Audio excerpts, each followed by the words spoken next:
और इसके बाद आइए आपको सीधे लिए चलते हैं प्रधानमंत्री की मन की बात।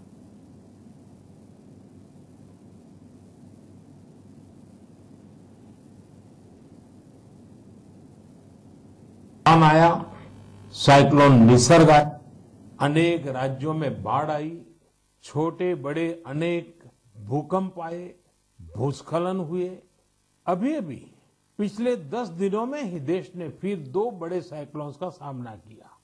पश्चिमी तट पर साइक्लोन ताउते और पूर्वी कोस्ट पर साइक्लोन यास। इन दोनों चक्रवातों ने कई राज्यों को प्रभावित किया है। देश और देश की जनता इनसे पूरी ताकत से लड़ी और कम से कम जानहानि सुनिश्चित की। हम अब ये अनुभव करते हैं कि पहले के वर्षों की तुलना में ज्यादा से ज्यादा लोगों की जान बचा पा रहे हैं। विपदा के इस कठिन और असाधारण परिस्थिति में साइक्लोन से प्रभावित हुए सभी राज्यों के लोगों ने जिस प्रकार से साहस का परिचय दिया है, इस संकट की घड़ी में बड़े धैर्य के साथ, अनुशासन के साथ मुकाबला किया है, मैं आदरपूर्वक, हृदयपूर्वक सभी नागरिकों की सराहना करना चाहता हूं। जिन लोगों ने आगे बढ़कर राहत और बचाव के कार्य में हिस्सा लिया, ऐसे सभी लोगों की जितनी सराहना करें उतनी कम है। मैं उन सबको सैल्यूट करता हूं।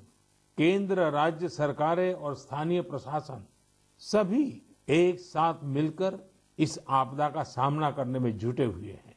मैं उन सभी लोगों के प्रति अपनी संवेदना व्यक्त करता हूं जिन्होंने अपने करीबियों को खोया है। हम सभी इस मुश्किल घड़ी में उन लोगों के साथ मजबूती से खड़े हैं जिन्होंने इस आपदा का नुकसान झेला है। मेरे प्यारे देशवासियों, चुनौती कितनी ही बड़ी हो, भारत का विजय का संकल्प भी हमेशा उतना ही बड़ा रहा है। देश की सामूहिक शक्ति और हमारे सेवा भाव ने देश को हर तूफान से बाहर निकाला है। हाल के दिनों में हमने देखा है कि कैसे हमारे डॉक्टर्स, नर्सेस और फ्रंटलाइन वॉरियर्स, उन्होंने खुद की चिंता छोड़कर दिन रात काम किया और आज भी कर रहे हैं। इस सब के बीच कई लोग ऐसे भी हैं जिनकी कोरोना की सेकेंड वेव से लड़ने में बहुत बड़ी भूमिका रही। मुझसे मन की बात के कई श्रोताओं ने नमो ऐप पर और पत्र के द्वारा इन वॉरियर्स के बारे में चर्चा करने का आग्रह किया है। साथियों, जब सेकेंड वेव आई, अचानक से ऑक्सीजन की मांग कई गुना बढ़ गई, तो बहुत बड़ा चैलेंज था। मेडिकल ऑक्सीजन का देश के दूर सुदूर हिस्सों तक पहुंचाना अपने आप में बड़ी चुनौती थी। ऑक्सीजन टैंकर ज्यादा तेज चले, छोटी सी भी भूल हो तो उसमें बहुत बड़े विस्फोट का खतरा होता है। इंडस्ट्रियल ऑक्सीजन का उत्पादन करने वाले काफी प्लांट देश के पूर्वी हिस्सों में हैं। वहां से दूसरे राज्यों में ऑक्सीजन पहुंचाने के लिए भी कई दिन का समय लगता है। देश के सामने आई इस चुनौती में देश की मदद की क्रायोजेनिक टैंकर चलाने वाले ड्राइवर्स ने, ऑक्सीजन एक्सप्रेस ने, एयरफोर्स के पायलट्स ने, ऐसे अनेकों लोगों ने युद्ध स्तर पर काम करके हजारों लाखों लोगों का जीवन बचाया। आज मन की बात में हमारे साथ ऐसे ही एक साथी जुड़ रहे हैं, यूपी के जौनपुर के रहने वाले श्रीमान दिनेश उपाध्याय जी। दिनेश जी नमस्कार। सर जी प्रणाम। सबसे पहले तो मैं चाहूंगा कि आप जरा अपने बारे में हमें जरूर बताइए। सर, हमारा नाम दिनेश बाबुलनाथ उपाध्याय है। मैं गांव हसनपुर, पोस्ट जमुआ, जिला जौनपुर का निवासी हूं सर। उत्तर प्रदेश से हैं? हाँ सर जी। और सर हमारा एक लड़का है, 2 लड़की और औरत और माँ बाप। और आप क्या करते हैं? सर मैं ऑक्सीजन का टैंकर चलाता हूं सर, लिक्विड ऑक्सीजन का। बच्चों की पढ़ाई ठीक से हो रही है? हाँ सर, बच्चों की पढ़ाई हो रही है, लड़कियां भी पढ़ रही हैं दोनों और मेरा लड़का भी पढ़ रहा है सर। ये ऑनलाइन पढ़ाई भी ठीक से चलती है उनकी? हाँ सर, अच्छे ढंग से कर रहे हैं। अभी बच्चियां हमारी पढ़ रही हैं, ऑनलाइन में ही पढ़ रही हैं सर। सर 15 से 17 साल हो गया सर मैं ऑक्सीजन का टैंकर चलाता हूं सर। अच्छा, आप ये 15-17 साल से सिर्फ ऑक्सीजन लेके जाते हैं, तो सिर्फ ट्रक ड्राइवर नहीं है आप, एक प्रकार से लाखों का जीवन बचाने में लगे हैं। सर हमारा काम ही ऐसा है सर ऑक्सीजन टैंकर का कि हमारी जो कंपनी है आइनॉक्स कंपनी वो भी हमारा लोग का बहुत ख्याल करती है और हम लोग कहीं भी जाके ऑक्सीजन खाली करते हैं तो हमें बहुत खुशी मिलती है सर। लेकिन अभी कोरोना के समय में आपकी जिम्मेदारी बहुत बढ़ गई है। हाँ सर बहुत बढ़ गई है। जब आप अपने ट्रक की ड्राइविंग सीट पर होते हैं तो आपके मन में क्या भाव होता है? पहले की तुलना में क्या अलग अनुभव? काफी दबाव भी रहता होगा, मानसिक तनाव रहता होगा, परिवार की चिंता, कोरोना का माहौल, लोगों की तरफ से दबाव, मांगे, क्या कुछ होता होगा? सर हमें कोई चिंता नहीं होता, हमें खाली यही होता है कि मैं अपना जो कर्तव्य कर रहा हूँ सर जी वो हम टाइम पे लेके अगर हमारे ऑक्सीजन से किसी को अगर जीवन मिलता है तो ये हमारे लिए बहुत गौरव की बात है। बहुत उत्तम तरीके से आप अपनी भावना व्यक्त कर रहे हो। अच्छा, ये बताइए, आज जब इस महामारी के समय लोग आपके काम के महत्व को देख रहे हैं, जो शायद पहले इतना नहीं समझा होगा, अब समझ रहे हैं, तो क्या आपके और आपके काम के प्रति उनके नजरिए में परिवर्तन आया है? हाँ सर जी, अभी पहले हम ऑक्सीजन के ड्राइवर कहीं भी जाम में इधर उधर फंसे रहते थे, लेकिन आज के डेट में प्रशासन ने भी हमारा लोग का बहुत हेल्प किया और जहाँ भी हम जाते हैं हम भी हमारे अंदर से एक जिज्ञासा आती है हम कितने जल्दी पहुंच के लोगों की जान बचाएं सर। चाहे खाना मिले चाहे न मिले, कुछ भी दिक्कत हो, लेकिन हम हॉस्पिटल पहुंचते हैं जब टैंकर लेके और देखते हैं कि हॉस्पिटल वाले हम लोग को वी का इशारा करते हैं, उनके फैमिली लोग जिसके घर वाले एडमिट होते हैं। अच्छा, विक्ट्री का भी बताते हैं? हाँ सर, वी बताते हैं, कोई अंगूठा दिखाता है। हमको बहुत तसल्ली आती है हमारे जीवन में कि हमने कोई अच्छा काम जरूर किया है जो मुझे ऐसा सेवा करने का अवसर मिला है सर। सारी थकान उतर जाती होगी। हाँ सर, हाँ सर। तो घर आकर के बच्चों से बातें बताते हो आप सब? नहीं सर, बच्चे तो हमारे गांव में रहते हैं, हम तो यहाँ आइनॉक्स एयर प्रोडक्ट में मैं ड्राइवरी करता हूँ। 8-9 महीने के बाद तब घर जाता हूँ। तो कभी फोन पे बच्चों से बात करते होंगे तो? हाँ सर, बराबर होता है।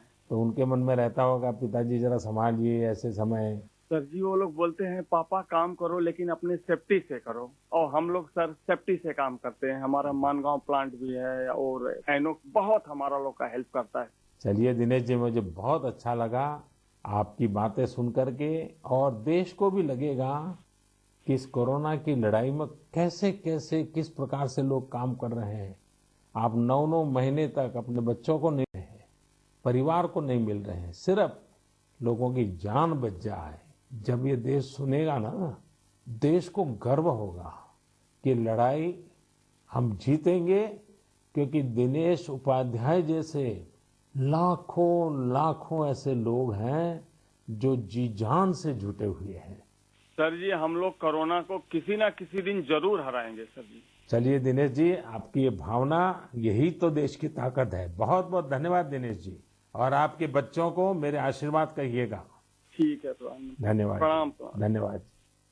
साथियों, जैसा कि दिनेश जी बता रहे थे, वाकई जब एक टैंकर ड्राइवर ऑक्सीजन लेकर अस्पताल पहुंचते हैं तो ईश्वर के भेजे गए दूत ही लगते हैं। हम समझ सकते हैं कि ये काम कितनी जिम्मेदारी का होता है और इसमें कितना मानसिक दबाव भी होता है।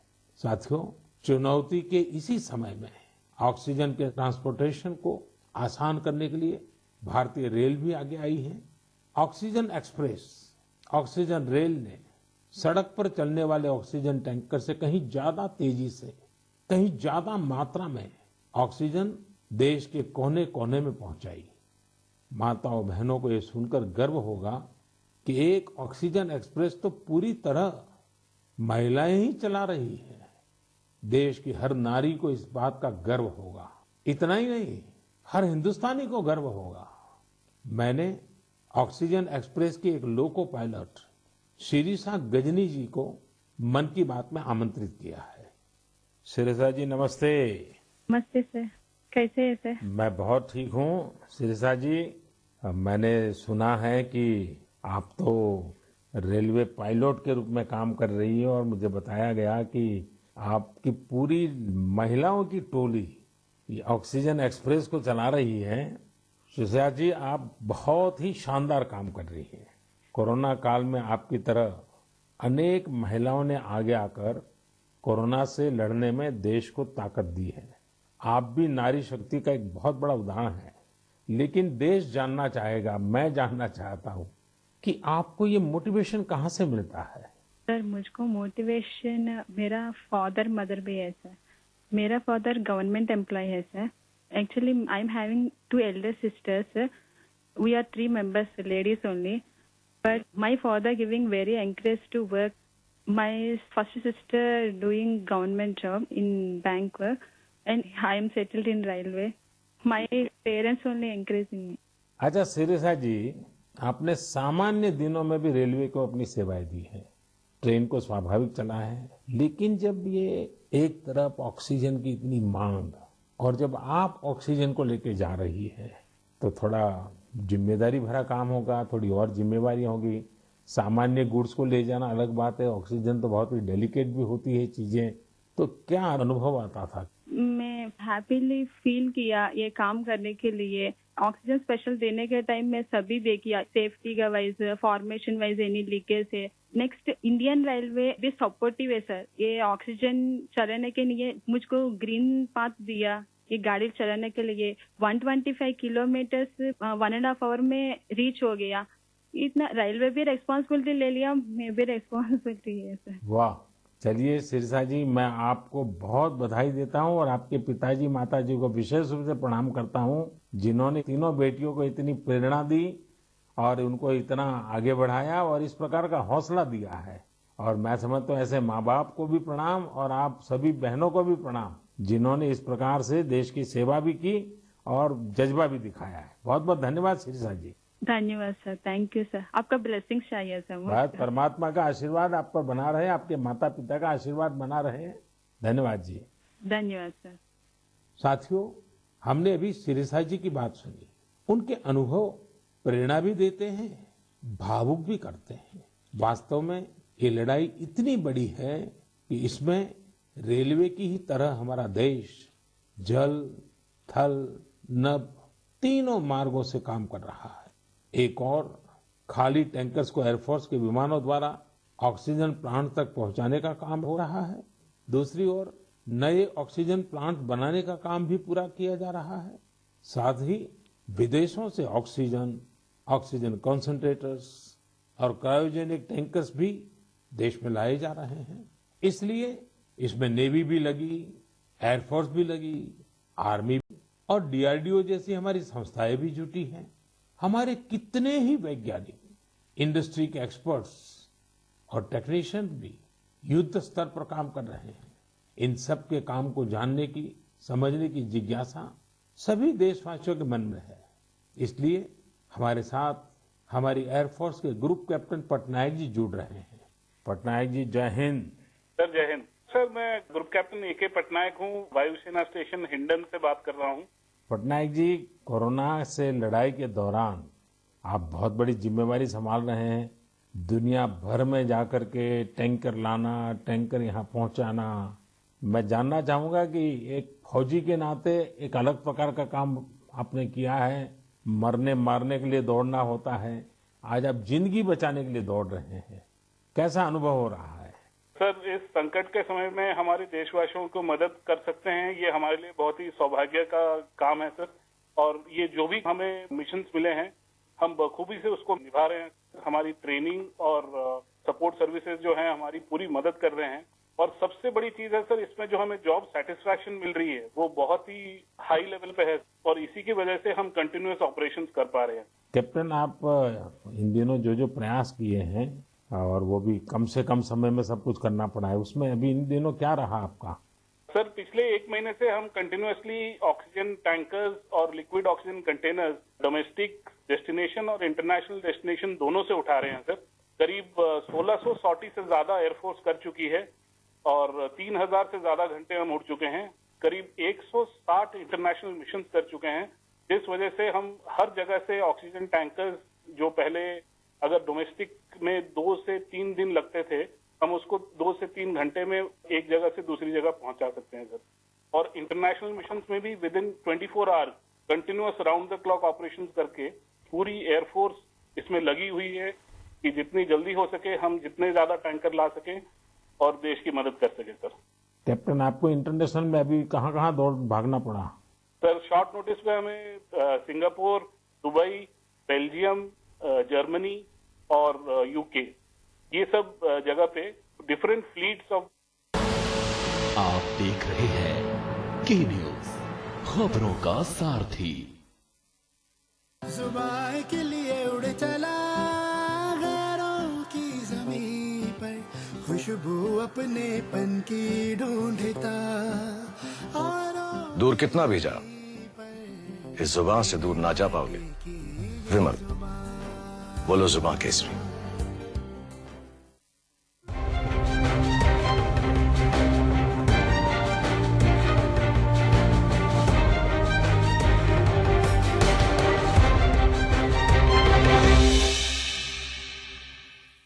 खुदी को आजमाया है तो ये अंदाज आया है, खुदी को आजमाया है तो ये अंदाज आया है। तुम में भी मैं हूं, शुद्ध प्लस पान मसाला।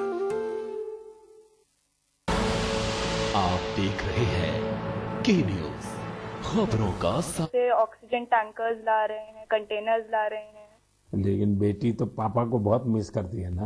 हाँ, मैं बहुत मिस करती हूँ उन्हें। वो आजकल ज्यादा घर पे रह भी नहीं पा रहे हैं क्योंकि इतने सारे इंटरनेशनल फ्लाइट्स में जा रहे हैं और कंटेनर्स और टैंकर्स उनके प्रोडक्शन प्लांट्स तक पहुंचा रहे हैं ताकि जो कोरोना पीड़ित लोग हैं उनको टाइमली ऑक्सीजन मिल सके और उनकी जान बच सके। तो बेटा, ये जो ऑक्सीजन के कारण लोगों की जान बचाने वाला काम तो अब घर घर में लोगों को पता चला है। जब तुम्हारे फ्रेंड सर्कल, तुम्हारे साथी स्टूडेंट जानते होंगे कि तुम्हारे पिताजी ऑक्सीजन की सेवा में लगे हैं, तो तुम्हारे प्रति भी बड़े आदर से देखते होंगे वो लोग। हाँ, मेरे सारे फ्रेंड्स भी बोलते हैं कि तुम्हारे पापा इतना ज्यादा इम्पोर्टेंट काम कर रहे हैं और तुम्हें भी बहुत प्राउड लगता होगा। और तब मुझे इतना ज्यादा गर्व अनुभव होता है। और मेरी जो सारी फैमिली है, मेरे नाना नानी, दादी, सब लोग भी मेरे पापा के लिए बहुत प्राउड है। मेरी मम्मी, और वो लोग भी डॉक्टर्स हैं, वो लोग भी दिन रात काम कर रहे हैं। और सारी आर्म फोर्सेस, मेरे पापा के सारे स्क्वाड्रन के अंकल्स और सारी जो फोर्सेस हैं, सब लोग, सारी सेना बहुत काम कर रही है। और मुझे यकीन है कि सबकी कोशिशों के साथ हम लोग कोरोना से ये लड़ाई जरूर जीतेंगे। हमारे यहाँ कहते हैं कि बेटी जब बोलती है ना तो उसके शब्दों में सरस्वती बरसती है, और जब अदिति बोल रही है कि हम जरूर जीतेंगे तो एक प्रकार से ये ईश्वर की वाणी बन जाती है। अच्छा अदिति, अभी तो ऑनलाइन पढ़ती होगी? हाँ, अभी तो हमारे सारे ऑनलाइन क्लासेस चल रहे हैं और अभी हम लोग घर पे भी सारे फुल प्रिकॉशंस ले रहे हैं। और कहीं अगर बाहर जाना है तो फिर डबल मास्क पहन के और सब कुछ सारे प्रिकॉशंस और पर्सनल हाइजीन मेंटेन कर रहे हैं, सब चीजों का ध्यान रख रहे हैं। अच्छा बेटा, तुम्हारी क्या हॉबीज है, क्या पसंद है? मेरी हॉबीज हैं कि मैं स्विमिंग और बास्केटबॉल करती हूँ, पर अभी तो वो थोड़ा बंद हो गया है। और इस लॉकडाउन और कोरोना वायरस के दौरान मैंने बेकिंग और कुकिंग का बहुत ज्यादा मुझे शौक है। और मैं अभी सारे बेकिंग और कुकिंग करके, जब पापा इतना सारा काम करके आते हैं तो मैं उनके लिए कुकीज और केक बनाती हूँ। वाह वाह वाह। चलिए बेटा, बहुत दिनों के बाद तुम्हें पापा के साथ समय बिताने का मौका मिला है, बहुत अच्छा लगा। और कैप्टन, आपको भी मैं बहुत बधाई देता हूँ। लेकिन जब मैं कैप्टन को बधाई देता हूँ, मतलब सिर्फ आपको ही नहीं, सारे हमारे फोर्सेस, जल, थल, नभ, जिस प्रकार से जुटे हुए हैं, मैं सबको सैल्यूट करता हूँ। धन्यवाद भैया। Thank you sir. साथियों, वाकई हमारे इन जवानों ने, इन वॉरियर्स ने जो काम किया है, इसके लिए देश इन्हें सैल्यूट करता है। इसी तरह लाखों लोग दिन रात जुटे हुए हैं। जो काम वो कर रहे हैं वो उनके रूटीन काम का हिस्सा नहीं है। इस तरह की आपदा तो दुनिया पर 100 साल बाद आई है, एक शताब्दी के बाद इतना बड़ा संकट। इसलिए इस तरह के काम का किसी के पास कोई भी अनुभव नहीं था। इसके पीछे देश सेवा का जज्बा है और एक संकल्प शक्ति है। इसी से देश ने वो काम किया है जो पहले कभी नहीं हुआ। आप अंदाजा लगा सकते हैं, सामान्य दिनों में हमारे यहाँ एक दिन में 900 metric ton liquid medical oxygen का प्रोडक्शन होता था। अब ये 10 गुना से भी ज्यादा बढ़कर करीब करीब 9,500 मीट्रिक टन प्रतिदिन उत्पादन हो रहा है। इस ऑक्सीजन को हमारे वॉरियर्स देश के दूर सुदूर कोने तक पहुंचा रहे हैं। मेरे प्यारे देशवासियों, ऑक्सीजन पहुंचाने के लिए देश में इतने प्रयास हुए, इतने लोग जुटे। एक नागरिक के तौर पर ये सारे कार्य प्रेरणा देते हैं। एक टीम बनकर हर किसी ने अपना कर्तव्य निभाया है। मुझे बेंगलुरु से उर्मिला जी ने कहा है कि उनके पति लैब टेक्नीशियन है और ये भी बताया है कि कैसे इतनी चुनौतियों के बीच वो लगातार टेस्टिंग का काम करते रहे हैं। साथियों, कोरोना की शुरुआत में देश में केवल एक ही टेस्टिंग लैब थी, लेकिन आज 2,500 से ज्यादा लैब्स काम कर रही हैं। शुरू में कुछ 100 टेस्ट एक दिन में हो पाते थे, अब 20 लाख से ज्यादा टेस्ट एक दिन में होने लगे हैं। अब तक देश में 33 करोड़ से ज्यादा सैंपल की जांच की जा चुकी है। ये इतना बड़ा काम इन साथियों की वजह से ही संभव हो रहा है। कितने ही फ्रंटलाइन वर्कर्स सैंपल कलेक्शन के काम में लगे हुए हैं। संक्रमित मरीजों के बीच जाना, उनका सैंपल लेना, ये कितनी सेवा का काम है। अपने बचाव के लिए इन साथियों को इतनी गर्मी में भी लगातार पीपीई किट पहन के ही रहना पड़ता है। इसके बाद ये सैंपल लैब में पहुंचता है। इसलिए जब मैं आप सबके सुझाव और सवाल पढ़ रहा था तो मैंने तय किया कि हमारे इन साथियों की भी चर्चा जरूर होनी चाहिए। इनके अनुभवों से हमें भी बहुत कुछ जानने को मिलेगा। तो आइए दिल्ली में एक लैब टेक्नीशियन के तौर पर काम करने वाले हमारे साथी प्रकाश कांडपाल जी से बात करते हैं। प्रकाश जी नमस्कार। नमस्कार आदरणीय प्रधानमंत्री जी। प्रकाश जी, सबसे पहले तो आप मन की बात के हमारे सभी श्रोताओं को अपने बारे में बताइए। आप कितने समय से ये काम कर रहे हैं और कोरोना के समय आपका क्या अनुभव रहा है? क्योंकि देश के लोगों को इस प्रकार से न टीवी पर दिखते हैं न अखबार में दिखते हैं, फिर भी एक ऋषि की तरह लैब में रह करके काम कर रहे हैं। तो मैं चाहूंगा कि आप जब बताएंगे तो देशवासियों को भी जानकारी मिलेंगी कि देश में काम कैसे हो रहा है। सर, मैं दिल्ली सरकार के स्वास्थ्य संस्थान institute of liver and biliary नाम के हॉस्पिटल में पिछले 10 वर्षों से लैब टेक्नीशियन के रूप में कार्यरत हूँ। मेरा स्वास्थ्य क्षेत्र का अनुभव 22 वर्षों का है। आईएलबीएस से पहले भी मैं दिल्ली के Apollo hospital, Rajiv Gandhi cancer hospital, rotary blood bank जैसे प्रतिष्ठित संस्थान में काम कर चुका हूँ। सर, यद्यपि सभी जगह मैंने रक्त कोष विभाग में अपनी सेवाएं दी, परंतु पिछले वर्ष 1 अप्रैल 2020 से मैं आईएलबीएस के वायरोलॉजी डिपार्टमेंट के अधीनस्थ कोविड टेस्टिंग लैब में कार्य कर रहा हूँ। निस्संदेह कोविड महामारी में स्वास्थ्य एवं स्वास्थ्य से संबंधित सभी साधन संसाधनों पर अत्यधिक दबाव पड़ा, पर मैं इस संघर्ष के दौर को निजी तौर पर इसमें ऐसा अवसर मानता हूँ जब राष्ट्र, मानवता, समाज हमसे अधिक उत्तरदायित्व, सहयोग, हमसे अधिक सामर्थ्य और हमसे अधिक क्षमता के प्रदर्शन की अपेक्षा करता है और आशा करता है।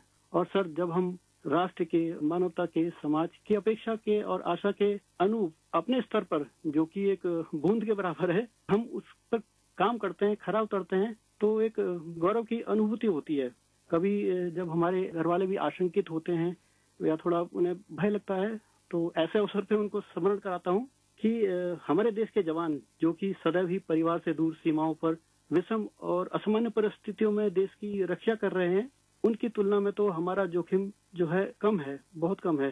तो वो भी इस चीज को समझते हैं और मेरे साथ में एक तरह से वो भी सहयोग करते हैं और वो भी इस आपदा में समान रूप से जो भी सहयोग है उसमें अपनी सहभागिता निभाते हैं। प्रकाश जी, एक तरफ सरकार सबको कह रही है कि दूरी रखो, दूरी रखो, कोरोना में एक दूसरे से दूर रहो, और आपको तो सामने से होकर के कोरोना के जीवाणुओं के बीच में रहना ही पड़ता है, सामने से जाना पड़ता है। तो ये अपने आप में एक जिंदगी को संकट में डालने वाला मामला रहता है, तो परिवार को चिंता होना बहुत स्वाभाविक है। लेकिन फिर भी ये लैब टेक्नीशियन का काम सामान्य संजोगों में एक है, और ऐसी पेंडेमिक स्थिति में दूसरा है, और वो आप कर रहे हैं तो काम के घंटे भी बहुत बढ़ गए होंगे, रात रात लैब में निकालना पड़ता होगा, क्योंकि इतना करोड़ों लोगों का टेस्टिंग हो रहा है तो बोझ भी बड़ा होगा। लेकिन अपनी सुरक्षा के लिए भी तो सावधानी रखते हैं कि नहीं रखते हैं? बिल्कुल रखते हैं सर। हमारे ILBS की जो लैब है वो WHO से मान्यता प्राप्त है, तो जो सारे प्रोटोकॉल हैं वो इंटरनेशनल स्टैंडर्ड के हैं। हम त्रिस्तरीय जो हमारी पोशाक है उसमें हम जाते हैं लैब में और उसी में हम काम करते हैं, और उसका पूरा डिस्कार्डिंग का, लेबलिंग का और उनको टेस्टिंग का एक पूरा प्रोटोकॉल है, तो उस प्रोटोकॉल के तहत काम करते हैं। तो सर ये भी ईश्वर की कृपा है कि मेरा परिवार और मेरे जानने वाले अधिकतर जो अभी तक इस संक्रमण से बचे हुए हैं। तो एक चीज है कि अगर आप सावधानी रखते हैं और संयम बरतते हैं तो आप थोड़ा बहुत इससे बचे रह सकते हैं। प्रकाश जी, आप जैसे हजारों लोग पिछले 1 साल से लैब में बैठे हैं और इतनी जहमत कर रहे हैं, इतने लोगों को बचाने का काम कर रहे हैं, जो देश आज जान रहा है। लेकिन प्रकाश जी, मैं आपके माध्यम से आपकी बिरादरी के सभी साथियों को हृदयपूर्वक धन्यवाद करता हूं, देशवासियों की तरफ से धन्यवाद करता हूं। और आप स्वस्थ रहिए, आपका परिवार स्वस्थ रहे, मेरी बहुत शुभकामनाएं हैं। धन्यवाद प्रधानमंत्री जी, मैं आपका बहुत बहुत आभारी हूँ कि आपने मुझे अवसर प्रदान किया। धन्यवाद भैया। साथियों, एक प्रकार से बात तो मैंने भाई प्रकाश जी से की है, लेकिन उनकी बातों में हजारों लैब टेक्नीशियंस की सेवा की सुगंध हम तक पहुंच रही है। इन बातों में हजारों लाखों लोगों का सेवा भाव तो दिखता ही है। हम सभी को अपने जिम्मेदारी का भी बोध होता है। जितनी मेहनत और लगन से भाई प्रकाश जी जैसे हमारे साथी काम कर रहे हैं, उतनी ही निष्ठा से उनका सहयोग कोरोना को हराने में बहुत मदद करेगा। मेरे प्यारे देशवासियों, अभी हम हमारे कोरोना वॉरियर्स की चर्चा कर रहे थे।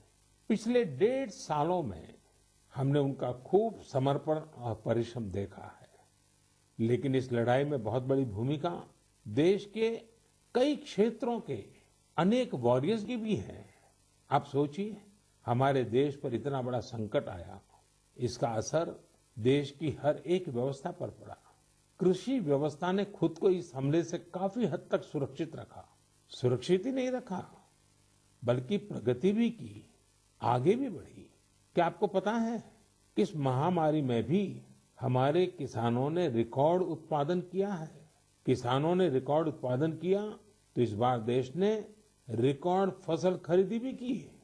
इस बार कई जगहों पर तो सरसों किसानों को MSP से भी ज्यादा भाव मिला है। रिकॉर्ड खाद्यान्न उत्पादन की वजह से ही हमारा देश हर देशवासी को संबल प्रदान कर पा रहा है।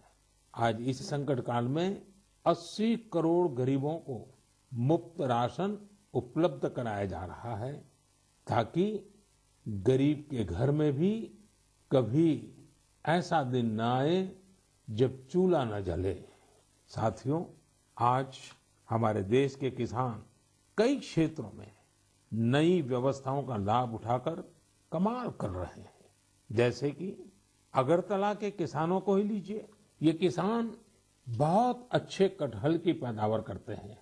इनकी मांग देश विदेश में हो सकती है, इसलिए इस बार अगरतला के किसानों के कटहल रेल के जरिए गुवाहाटी तक लाए गए। गुवाहाटी से अब ये कटहल लंदन भेजे जा रहे हैं। ऐसे ही आपने बिहार की शाही लीची का नाम भी सुना होगा। 2018 में सरकार ने शाही लीची को GI टैग भी दिया था, ताकि इसकी पहचान मजबूत हो और किसानों को ज्यादा फायदा हो। इस बार बिहार की ये शाही लीची भी हवाई मार्ग से लंदन भेजी गई है। पूरब से पश्चिम, उत्तर से दक्षिण, हमारा देश ऐसे ही अनूठे स्वाद और उत्पादों से भरा पड़ा है। दक्षिण भारत में विजयनगरम के आम के बारे में आपने जरूर सुना होगा। अब भला ये आम कौन नहीं खाना चाहेगा। इसलिए अब किसान रेल सैकड़ों टन विजयनगरम आम दिल्ली पहुंचा रही है। दिल्ली और उत्तर भारत के लोगों को विजयनगरम आम खाने को मिलेगा और विजयनगरम के किसानों को अच्छी कमाई होगी।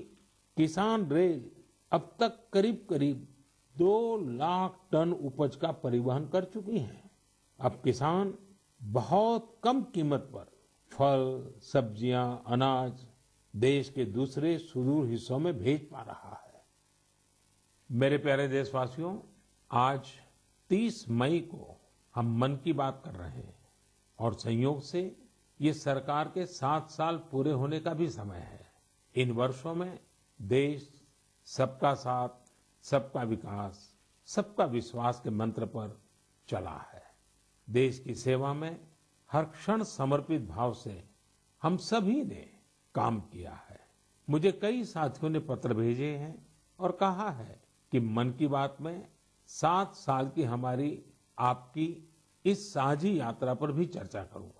साथियों, इन 7 वर्षों में जो कुछ भी उपलब्धि रही है वो देश की रही है, देशवासियों की रही है। कितने ही राष्ट्रीय गौरव के क्षण हमने इन वर्षों में साथ मिलकर अनुभव किए हैं। जब हम ये देखते हैं कि अब भारत दूसरे देशों की सोच और उनके दबाव में नहीं, अपने संकल्प से चलता है, तो हम सबको गर्व होता है।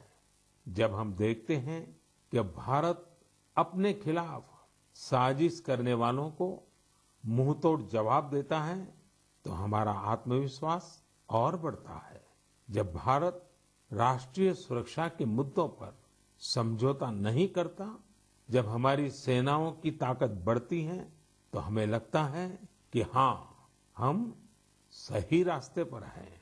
साथियों, मुझे कितने ही देशवासियों के संदेश, उनके पत्र देश के कोने कोने से मिलते हैं। कितने ही लोग देश को धन्यवाद देते हैं कि 70 साल बाद उनके गांव में पहली बार बिजली पहुंची है।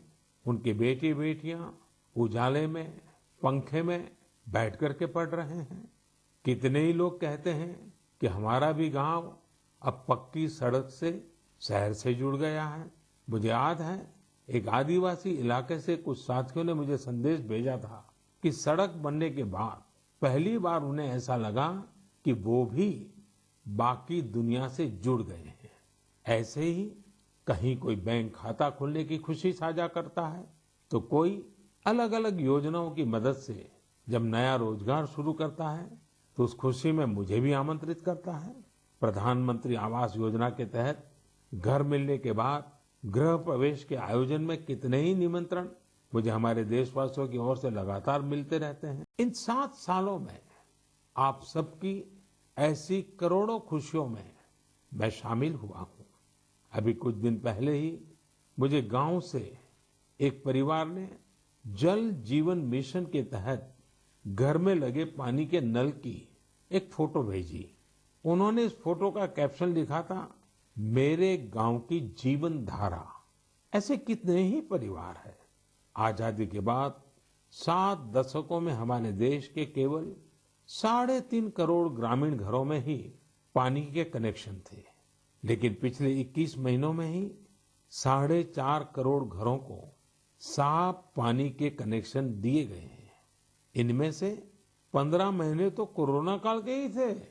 इसी तरह का एक नया विश्वास देश में आयुष्मान योजना से भी आया है। जब कोई गरीब मुफ्त इलाज से स्वस्थ होकर घर आता है, तो उसे लगता है कि उसे नया जीवन मिला है। उसे भरोसा होता है कि देश उसके साथ है। ऐसे कितने ही परिवारों का आशीर्वचन, करोड़ों माताओं का आशीर्वाद लेकर हमारा देश मजबूती के साथ विकास की ओर अग्रसर है। साथियों, इन 7 सालों में भारत ने डिजिटल लेन देन में दुनिया को नई दिशा दिखाने का काम किया है। आज किसी भी जगह जितनी आसानी से आप चुटकियों में डिजिटल पेमेंट कर देते हैं, वो कोरोना के समय में भी बहुत उपयोगी साबित हो रहा है। आज स्वच्छता के प्रति देशवासियों की गंभीरता और सतर्कता बढ़ रही है। हम रिकॉर्ड सैटेलाइट भी प्रक्षेपित कर रहे हैं और रिकॉर्ड सड़कें भी बना रहे हैं। इन 7 वर्षों में ही देश के अनेकों पुराने विवाद भी पूरी शांति और सौहार्द से सुलझाए गए हैं। पूर्वोत्तर से लेकर कश्मीर तक शांति और विकास का एक नया भरोसा जगा है। साथियों, क्या आपने सोचा है ये सब काम जो दशकों में भी नहीं हो सके, इन 7 सालों में कैसे हुए? ये सब इसलिए संभव हुआ क्योंकि इन 7 सालों में हमने सरकार और जनता से ज्यादा एक देश के रूप में काम किया, एक टीम के रूप में काम किया, टीम इंडिया के रूप में काम किया। हर नागरिक ने देश को आगे बढ़ाने में एकाध कदम आगे बढ़ाने का प्रयास किया है। हाँ, जहां सफलताएं होती हैं वहां परीक्षाएं भी होती हैं। इन 7 सालों में हमने साथ मिलकर ही कई कठिन परीक्षाएं भी दी हैं और हर बार हम सभी मजबूत होकर निकले हैं। कोरोना महामारी के रूप में इतनी बड़ी परीक्षा तो लगातार चल रही है। ये तो एक ऐसा संकट है जिसने पूरी दुनिया को परेशान किया है।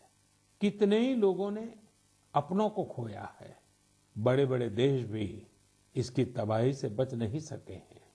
इस वैश्विक महामारी के बीच भारत सेवा और सहयोग के संकल्प के साथ आगे बढ़ रहा है।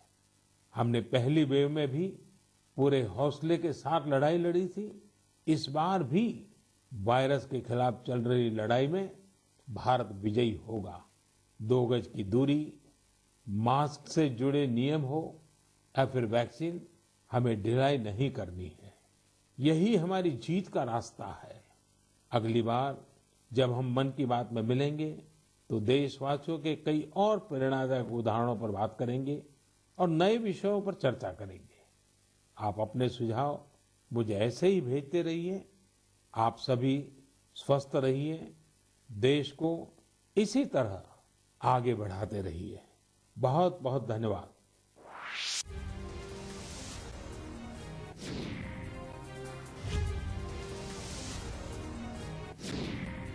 तो ये आपने सुना मन की बात, जिसमें प्रधानमंत्री नरेंद्र मोदी ने तमाम लोगों से संवाद किया, साथ ही साथ कई मुद्दों पर चर्चा भी की। देश में हमने पूरी ताकत से इन तूफानों का सामना किया है। प्रधानमंत्री ने ये बातें भी कही हैं।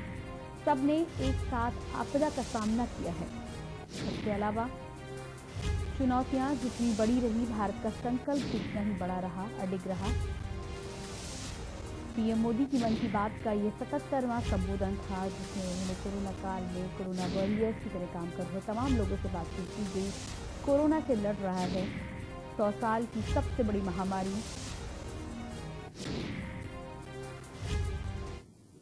और इसी के साथ ही फिलहाल रुकेंगे एक छोटे से ब्रेक के लिए।